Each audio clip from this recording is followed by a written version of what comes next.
Hello and welcome, and in today's video I'm going to show you the top 10 bread and butter Ark Tames. So without further ado, let's get straight into this. In at number 10 we have got the Carnotaurus, and for me this is a very bread and butter creature. It is almost a no-brainer for taming one of these things, and it may not be the same for you, but I do kind of come from a more, let's say, older time of playing Ark, and obviously because I've played the game for a while, I tend to like a lot of the creatures which are introduced a lot earlier on in the game, and I really did use the Carno a lot back in the day, and I still hold it up to a very high standard these days, obviously, and that is why I put it on this list, because I can't really imagine, like, my brain doesn't really work properly if I don't tame a Carno in all of my playthroughs when there's obviously Carnos on the map. It's just instinctively, I need to go and tame those Carnos, and some people probably aren't like that. Actually, quite a lot of people aren't like that, but from my personal experience and my personal taste, I really do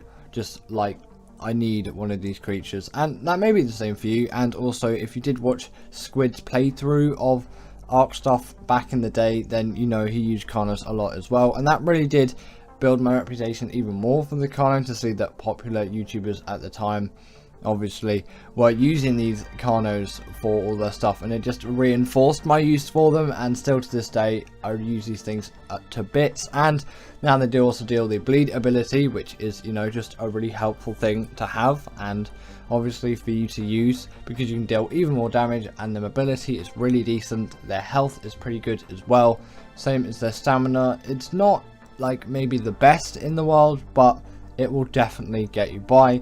Their weight is a little bit lower than what I remember it being, but that really doesn't matter too much for a creature like this. Next up, we have got the pteranodon, and this is like pretty much everyone's first fly in the game.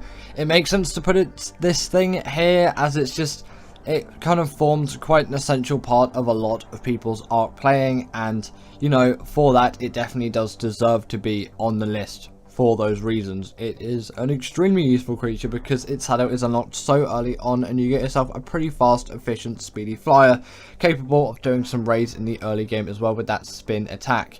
The only real downsides being obviously their really low stamina and not great weight either, but you know, if you do tame a high enough level, that can be quite easily avoided, and obviously you can just level them up as well, which will vastly improve your experience with these things. The only real difficulty you'll probably have if you're taming one of these for the first time isn't really the taming, because it is simply done with the bolons and trancos. It's just, you know, getting all that necessary chitin or keratin. I would definitely recommend using chitin. Can take quite a bit, especially if you're playing on official server, because you need 75 of the stuff. The hide and the fiber at level 38 really shouldn't be that bad, because you will have creatures which are able to get that for you. Yes, that may be your only real difficulty with it, but it is definitely well worth it, and universally people use these things all the time, and it is really truly a great creature, and is definitely one you should be getting into if you haven't got into one already. And if you haven't even played Ark yet, and if you're just starting out even, this is definitely a creature which you want to be aiming for. Next up we have got the Theory, and the reason it's here isn't just because its shadow was unlocked at level 69.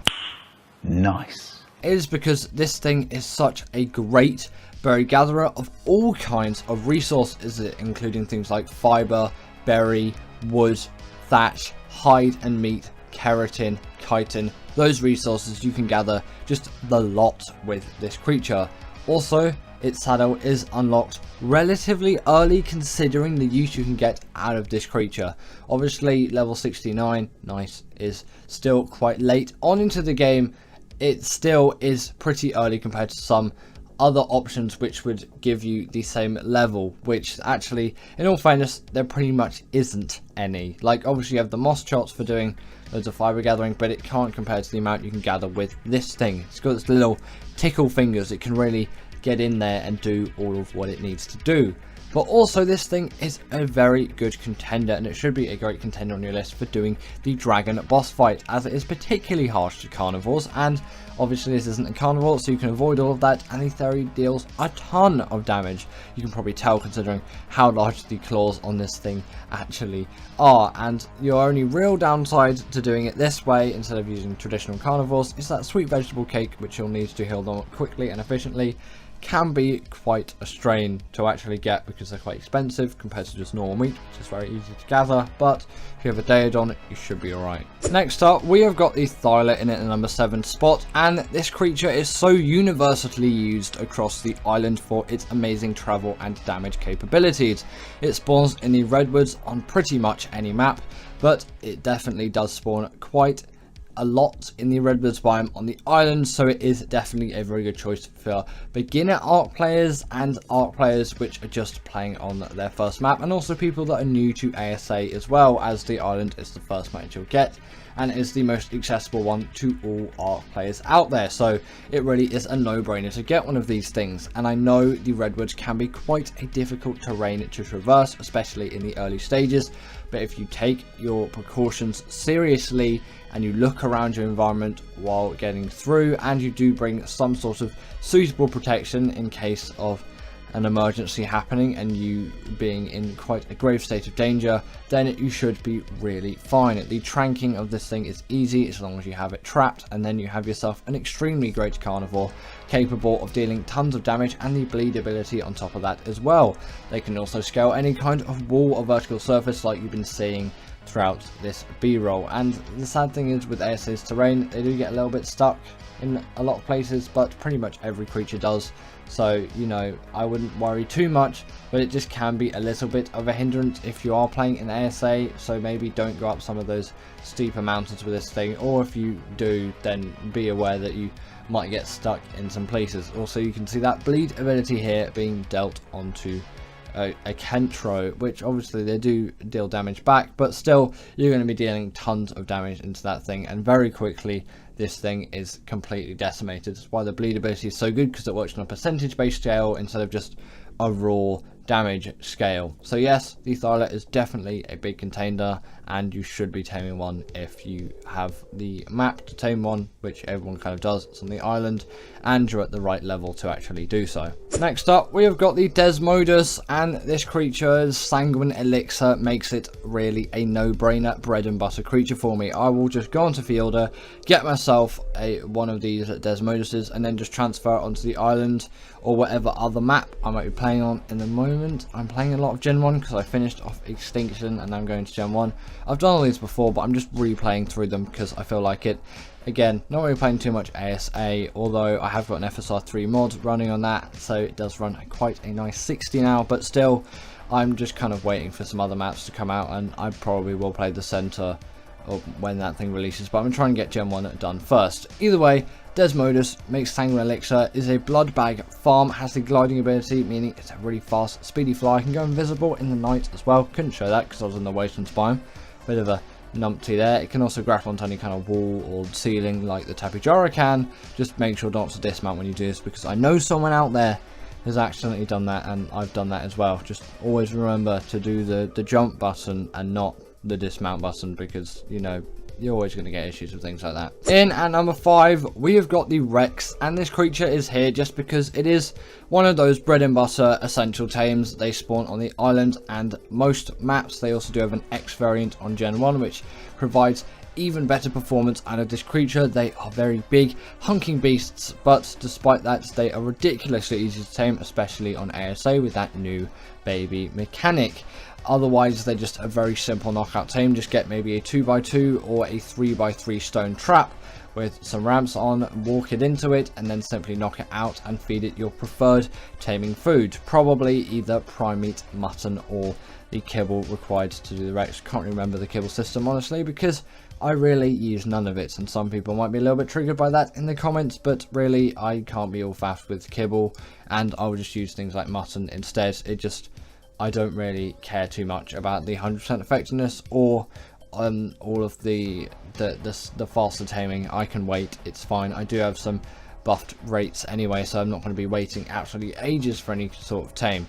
Obviously, once you do have the Rex tamed, you've got yourself a immense boss crushing beast with great health stats, a great amount of damage. Is lacking in the mobility side of things, but you don't really need that in combat, and their saddles are relatively cheap as well.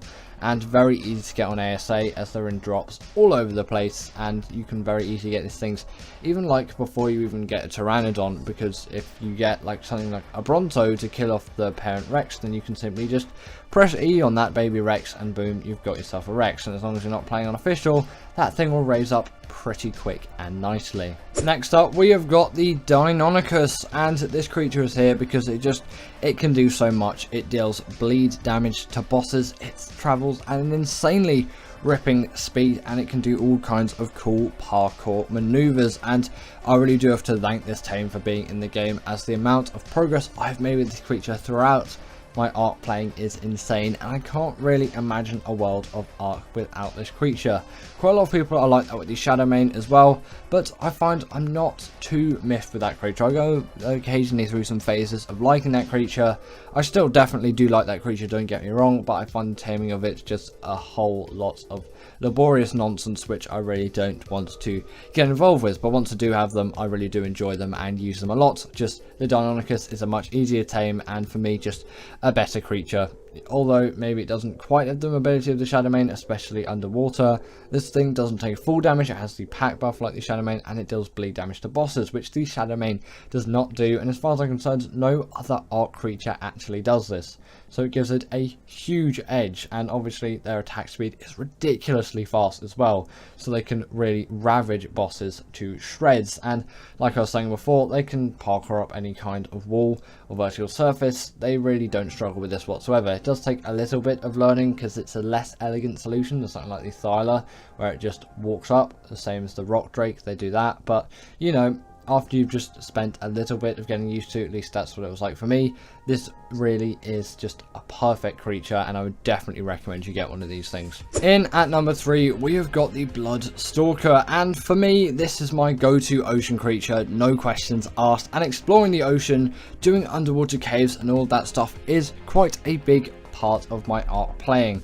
especially considering I'm doing a lot of Gen 1 at the moment. The ocean biome is quite prevalent throughout that, and obviously just traveling on this thing is pretty much like essential. It's essential to travel around in Ark, and on Gen 1 this is kind of your only option. But just on a broader term, across all maps, you can really get tons of use out of this creature for underwater use. Essentially, you can go underwater with this thing, you can skim across the top, and you can travel with such speed, and you can see the aggros of all the creatures as well. It is so helpful to have this, and I've been using the Bloodstalker for absolutely ages now. It's not just I'm Gen 1 biased because I'm playing a lot of Gen 1 at the moment. No, I've been using these things across all of Ark's maps. Maybe not Arboration, but you know, it's always finicky transferring things onto Arboration, so I don't really tend to mess with that map.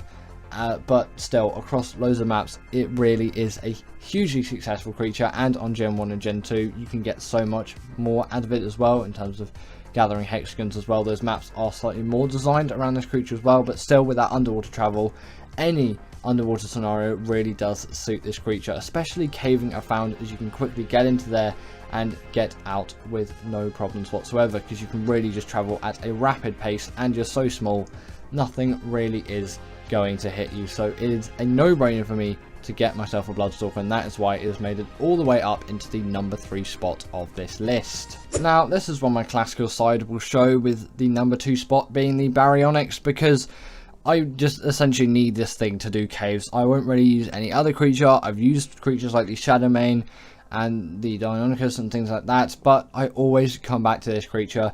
It's probably some kind of weird placebo, but for me, it just does everything I need it to, and it works in such a way that I wouldn't want any other creature, no matter how OP, to do any of my caving needs. This just suits them so well, and it can do the underwater caves quite nicely as well, although that is where I would use a Bloodstalker usually to step in, as that thing is just so good for the underwater caves. But all the land caves, I will definitely get one of these things and then just plow through all of them, apart from on the islands, the artifact of the Skylords, because you know, you can't really fit any decently sized creature into that unless you want to take a dung beetle with you, I guess.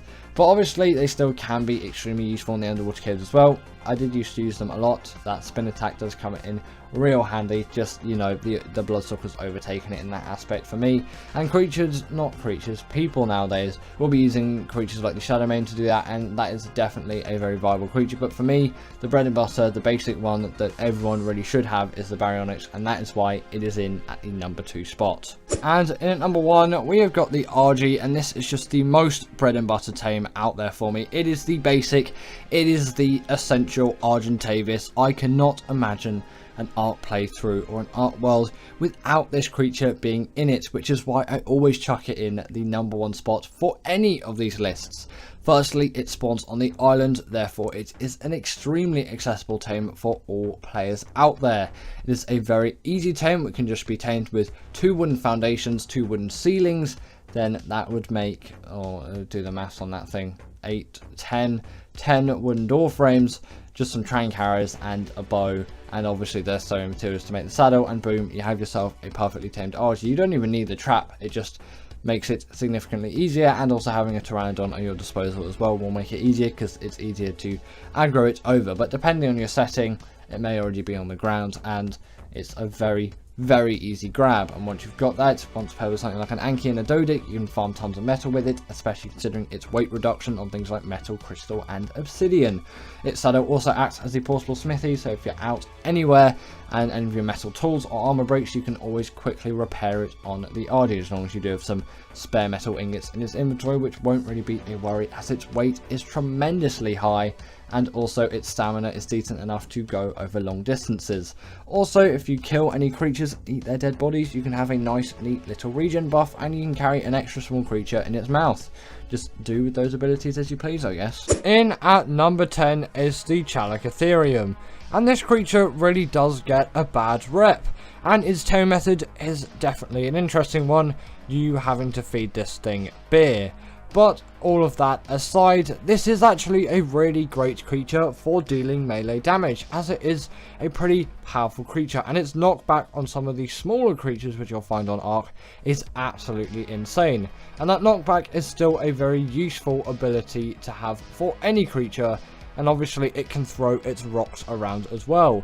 And little creatures actually have a long range ability attached to them, so it is really a convenience that this does have it. And yes, it will probably take some time to learn to actually control this, as it cannot be the easiest to aim. Once you get it right, you have yourself a really good fighting carnivore with some long range abilities, and it really shouldn't be left out of the general mix of what you should be taming. Yes, it's not going to be the best creature out there, but it still will be very worth your while. Next up, we have the Achettina. And this is actually a really great creature for farming cementing paste, as they literally create it, and that pretty much is their only use. The taming method is also very simple, just requiring some sweet vegetable cake, which isn't the most expensive thing, and considering how much cementing paste you can get out of these things, it is definitely worth it. All for that cementing paste, of course, as that is basically the only reason for getting these things. Now, the Mosasaurus isn't my favourite Ark tame, of course, which is why it's on this list. These are kind of mediocre to not really mediocre, no, better than mediocre. The Mosasaurus is a good tame. I will definitely say that. It's not my favourites out there. I'll definitely say the Allosaurus is a much better ocean tame, but this is good tames, not like the best tames. So that's why the Mosasaurus is here. Sorry for my rubbish explanation of it, but essentially this is an underwater creature which is going to pack a lot of damage, and with the explosions on Gen 1 you can have yourself an even better time, and you can even craft a platform saddle for this thing and build a base on the back of it if that's your thing as well. It's just I don't really use the Mosa that much, and when I use it, yes, I definitely enjoy it, but I don't really get any kind of connection through it. Now, the anglerfish is definitely a creature which I think at some point you should tame, and it definitely is worth it for all of that silica pearl farming. I don't know why I couldn't say silica pearl there, but yes, this is the ultimate silica pearl farmer. You don't even need to get off the back of this thing to farm it. You can just, I can't remember what you do, just like attacking. I haven't used this thing in a couple of weeks now, so my mind is oddly ill-refreshed. As, yes, this isn't the most memorable creature, but it definitely is one which, if you get into using, you'll use a lot. It's just I'm playing Extinction at the moment, and, you know, these things really aren't going to be any help on Extinction. There's not really any kind of ocean on that map. But yes, if you're in a pinch and you need some silica pearls, the angler is a great shout for a creature. If you haven't tamed one already, definitely tame one. And if you just want to farm some angler gel, that is a great use out of these things as well. If you kill them, you can get angler gel, you can put it in torches, and it has many other uses as well. Now, the Broto is one of these tames which just has to be mentioned on the list. This creature is one which, albeit, as obviously this list goes, isn't going to be the creature which is going to absolutely change your game and just be the most insane creature you have ever set eyes upon. But it is still a very good harvester of berries, and it even has a platform saddle too, where you can build a base if that's your thing, again, like the Mosa. And it does actually deal a reasonable amount of damage, although it probably will take some time. But I did manage to kill that chalk golem. I think they're chalk golems on Vaguero. Not sure. Educate me if I got that wrong. Comment down below. What are they called? Because I'm not actually quite sure. Yes, the Broto does lack in mobility, but considering the length of its tail and how many bushes it can gather, this is a really, really great creature, which if you haven't tamed already, definitely give it a try. In at number 5 is the Rock Gollum.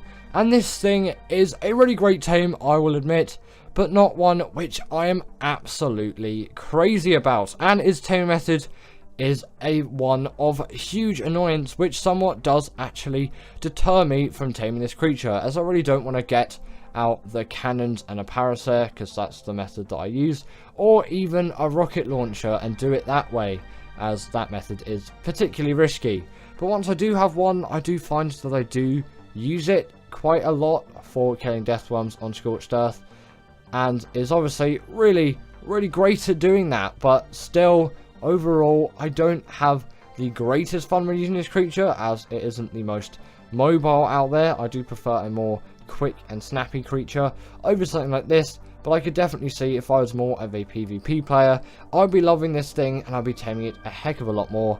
Just for me, it's one of those mediocre tames which really I don't need as a PvE player, but it is still fun to tame a couple of times and just on general occasions. Now we have the Astroetus, and this creature is definitely one which I'll use from time to time, but its taming method is one which I really just can't get round. But it is definitely one of those creatures which I prefer using than the Gollum, and obviously as this list goes on, these are creatures which I prefer more and more, if you haven't figured that out already. So the creature in number 1 is the best of the good creatures, and this is actually just some good fun for transporting things around and just for some general sky combat as well, although this more fits into the PvP space of Ark players. So for me, a PvE Ark player, this isn't going to be the most useful creature to me, but I can still see all of its very valuable use cases in PvP scenarios, and still it is some really good fun to ride around on, mess around with, and deal some heavy damage on creatures with. A good tame.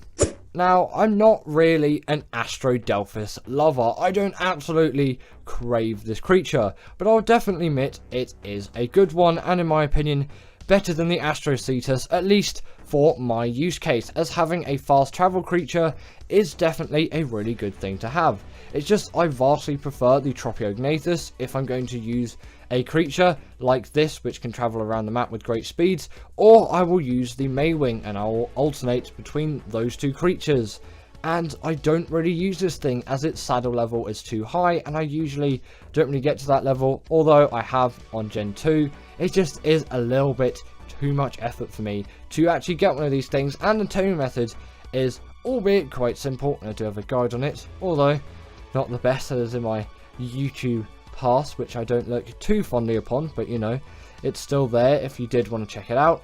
It isn't actually the simplest of taming methods, and a lot of things can go wrong with it. Whereas a Tropiognathes, it is pretty straightforward overall. And yes, not the easiest again, like a simple knockout tame. It definitely is a pretty basic one in my opinion, and I have no trouble with it. But I can definitely agree the Astroetus is a great creature, and if you tame one, you're going to have a good time with it. They are just that kind of creature. They are really speedy, fast, and hugely agile. And in at number 2 is the Rhino Ganata. And again, this is a creature which, albeit, I can see great use in. And I have used a little bit. I just can't love this creature. And I'm not the biggest fan of it in my opinion. Obviously, that would be my opinion. But I can still see its use case. Just to me, I don't really need this creature for everything. I can make do with some other creatures to transport things around, and yes, the ability to carry Rexes around is useful. I can always just use cryopods or obviously the Soul Traps mod to transport those creatures around, and I don't need a creature which can carry those types of creatures. And the tame method is a very long and lengthy process, and on the old version of Ark, these things are extremely rare, making the taming method even harder than it already needs to be. Whereas in ASA, these things just spawn absolutely crazily. They are everywhere in the swamp biomes on the island. It's insane. And obviously the Lost Island isn't in ASA at the moment, so the island's going to be your only bet. But if you do want to tame one, you have to kill a male Rhino Ganata to start and take out that pheromone gland, which will be in their inventory. Tame a Broto or another creature, which it will accept, and get all those resources which were on screen about 5 seconds ago. The Broto is advised, and those resources aren't actually needed, only needed for 100% effectiveness. Then you'll want to trap it or net gun it. Net gunning it is much easier. Pull out a magnifying glass or use the awesome spyglass like I'm using here if you have access to it, obviously. Otherwise, the magnifying glass is your best bet, or you might be able to use the tech binoculars too. And then you want to damage it as much as you can, obviously without killing it. Get its health as low as you can. Obviously, you don't want to kill this thing. That would be really bad, and then you just have to wait for this thing to get out. But before it does, or obviously if you're using a normal trap, you're just going to have to open the trap, feed that pheromone gland to your creature, and then wait outside until, well, actually wait from a safe distance, sorry, and then you might just damage it more if it's needed, and then it will impregnate your dino. That's when those resources are needed in the kind of craving timers. Then at the end of that, your creature will fall over and out will come a baby Rhino Ganata. A lengthy process, but actually quite worth it sometimes. And finally, in at number 1 is the Allosaurus. And this creature, most people will disagree with me by putting this in at the number 1 slot for good tames. It is my favourite tame which I classify as good, but I can't put it into the very good category, as for some reason I just can't like this creature, and I don't know why. I've tried so many times to like this creature, but I just don't like the size of it and all of it. I don't even like the taming method, which is so simple. I don't like the pack separation bit, which isn't even necessary. You can just tame all 3. It's so simple, and I don't really know why. I just can't like this creature, but I just can't really like this creature for whatever reason. And I can admit that it is a really good tame, but for me, it just stays in the good category. And even though it has the bleed ability, good mobility, it has good stamina, good damage, and good health, I don't know. Like I've said so many times, I just really struggle using this thing for some reason. I don't know.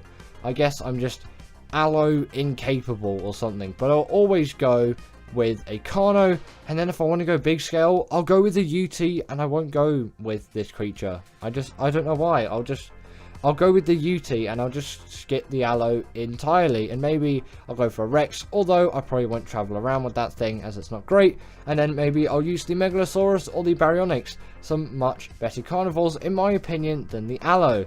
And it's kind of sad that I don't really like it as much as I thought I would when obviously I was first using the allo, but I've just never really enjoyed using this creature, and that's just the fact.